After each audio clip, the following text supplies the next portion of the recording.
بسم اللہ الرحمن الرحیم۔ نبیلہ وائس سینٹر میں دل کی گہرائیوں سے خوش آمدید اور پیار بھرا السلام علیکم۔ امید کرتی ہوں آپ سب دوست خیریت سے ہوں گے۔ اللہ پاک آپ کی تمام جائز خواہشات کو پورا فرمائے، آمین۔ مصر میں ایک شہزادہ چند بکریاں چراتا اور ان سے حاصل ہونے والے دودھ اور جنگل کے پھلوں پر گزارا کرتا، مگر نہ تو اس میں شہزادوں والا غرور تھا اور نہ ہی وہ جاؤ جلال کی طرح زندگی بسر کرتا۔ روکھی سوکھی کھاتا اور بیشتر وقت اپنی رعایا کی خدمت اور خدا کی یاد میں بسر کرتا۔ اس کی نیک چلنے کا پوری ریاست میں چرچا تھا۔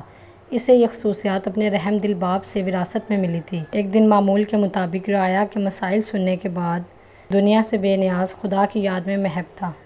اس نے دیکھا کہ ایک غریب لکڑہارا اپنے گدھے کو ساتھ لیے ہوئے لکڑیاں کاٹ رہا ہے اور باتیں بھی کیے جا رہا ہے، حالانکہ اسے معلوم تھا کہ نہ تو اس کی گدھا بات سن رہا ہے اور نہ سمجھ رہا ہے۔ پھر وہ زار و قطار رونے لگا۔ یہ دیکھ کر بہت حیران ہوا کہ روزانہ لکڑیاں کاٹتا ہے، گدھے سے باتیں کرتا ہے اور پھر پھوٹ پھوٹ کر رونے لگتا ہے، یہ کیا معاملہ ہے؟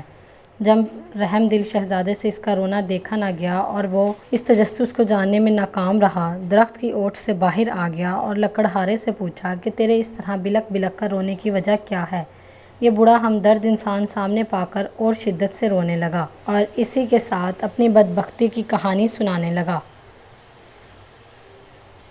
کہ میرا ایک بیٹا تھا جسے خدا نے بے تحاشا دولت سے نوازا تھا، ہر طرح کا عیش اسے میسر تھا، مگر غرور اس کے تن بدن پر اس قدر حاوی ہو چکا تھا کہ اسے سوائے دولت کے کچھ نہ دکھائی دیتا اور وہ غریبوں کو دھکے دیتا، انہیں ذلیل و رسوا کرتا۔ اس کے زوال کا دور شروع ہو گیا۔ میری دور کی ایک رشتہ دار دوسری ریاست سے میرے گھر سوالی بن کر آئیں کہ مشکل میں اپنے ہی کام آتے ہیں۔ وہ بہت غریب تھیں، ان کی بیٹی کی شادی قریب تھی مگر کوئی انتظام نہ ہو پایا تھا۔ انہوں نے کہا کہ مجھے کچھ روپوں کی ضرورت ہے۔ بیشتر وقت وہ عبادت میں گزارتی، وہ بہت ہی عبادت گزار عورت تھی، لیکن میرا بیٹا دولت کے نشے میں اندھا ہو چکا تھا۔ اس عورت کو دھکے مار کر گھر سے باہر نکال دیا۔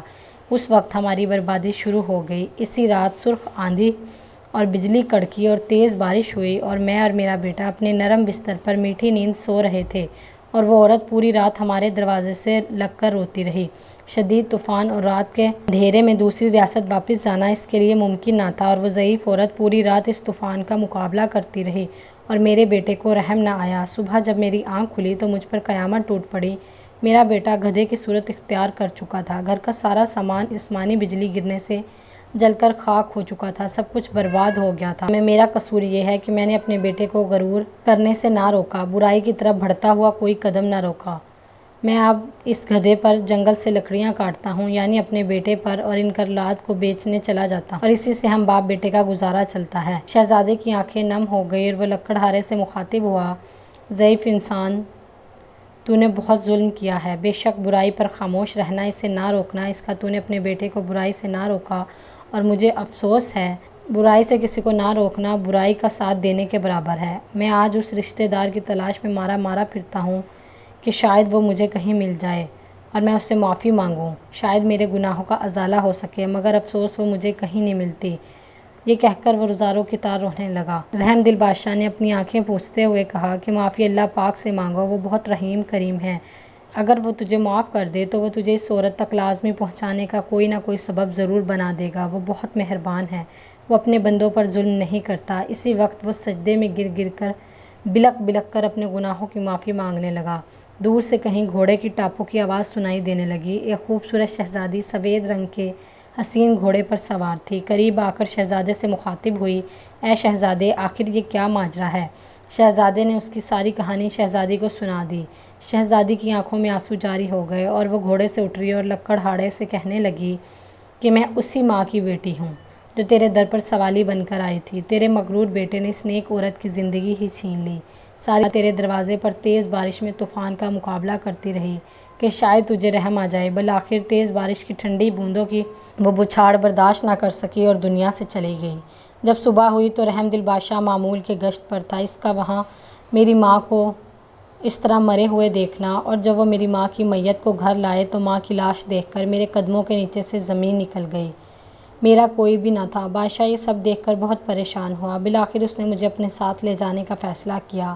کچھ عرصہ میں اس کے محل میں رہی اور اس نے مجھے نیک لڑکی بھا کر کے اپنے بیٹے سے میری بیٹی میری شادی کروا دی۔ اس نے کہا کہ یہ نیک لڑکی ہے اور میری شادی اپنے بیٹے سے کروا دی۔ شاید یہ میری ماں کی دعاؤں کا نتیجہ تھا جس نے میری خاطر اپنی جان قربان کر دی، اور اللہ نے مجھے فرش سے اٹھا کر عرش پر بٹھا دیا اور اس نیک شہزادے سے میری شادی کروا دی جو اس وقت تیرے سامنے کھڑا ہے، اور تجھے تیرے مغرور بیٹے کے کرموں میں عرش سے فرش پر گرا دیا۔ خدا کی شرمندگی سے زمین میں وہ گھٹتا جا رہا تھا اور شہزادی سے معافی مانگی۔ شہزادی بہت رحم دل تھی، لکڑہارے کے آنسوؤں سے اس کا دل بھر آیا اور اس نے اس کو معاف کر دیا، اور لڑکا اسی لمحے اصل روپ میں واپس آ گیا اور وہ خدا کے حضور سجدے میں گر گیا اور شہزادی سے گڑ گڑا کر معافی مانگنے لگا۔